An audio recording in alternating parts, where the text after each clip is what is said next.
we need to be wise in the way that we engage in conversation. And that's the third thing that I think we should do, is to be wise ambassadors of Jesus. We need to be wise ambassadors of Jesus. You know, I was recently in Canada speaking at a conference with Craig Hazen and also a Christian apologist by the name of Greg Koukl. And Greg Koukl likes to say that apologetics can look more like diplomacy than combat. Apologetics can look more like diplomacy than combat. I like that. I really like that. I think we need to hear people out.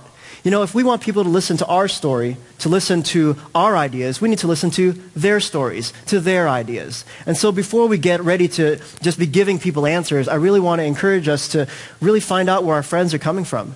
Ask them questions honestly, openly, and care. Because if you ask them questions, it shows that you respect them. It shows that you want to understand where they're coming from. And so find out exactly what your friend believes. This is such a no-pressure approach that it really gets a good conversation going.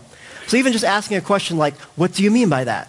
Somebody makes a statement. Say somebody says something kind of off the cuff like, it's stupid to believe in God. All right. You could just ask, what do you mean by that?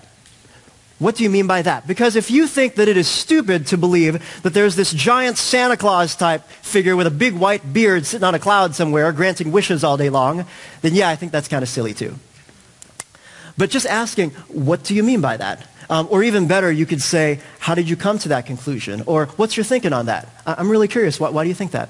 And then just listen. We need to make sure we listen to people. If you ask these questions right, if you ask it and you really care, which is really kind of the point, you can't be thinking about what you want to say next, and you really care, it might actually help your friend think about what they believe and why they believe it.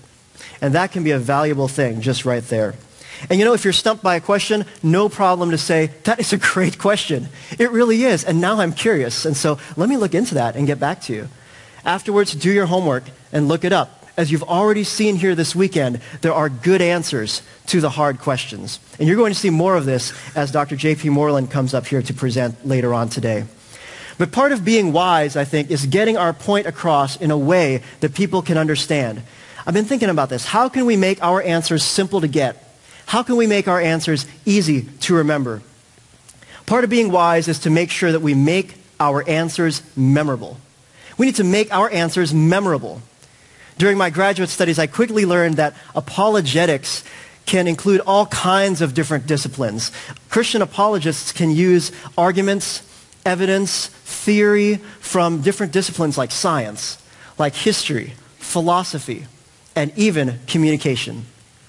I taught a number of communication courses over the years, and I'll share with you something kind of sad, actually, that communication researchers have discovered.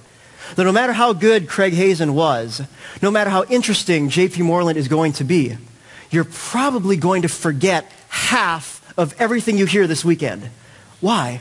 That's because we typically forget 50% of everything that's said to us right after somebody finishes talking to us. That's half of it gone, just like that. But it gets worse. Because 8 hours later, that 50% goes down to just 20%. No joke. And so researchers have been very curious, what is that 20%? What makes up that 20%? It's the examples. It's stories, illustrations, memorable quotes, objects, or concrete things you can see in your head. These are the things that tend to stick.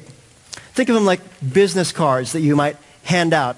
I still have a business card in here, my Apologetics guy business card. That was fortunate. When you hand these things out, if somebody comes across your card, chances are they'll probably remember you. When your friend remembers the illustration that you use, chances are they're probably going to remember your point.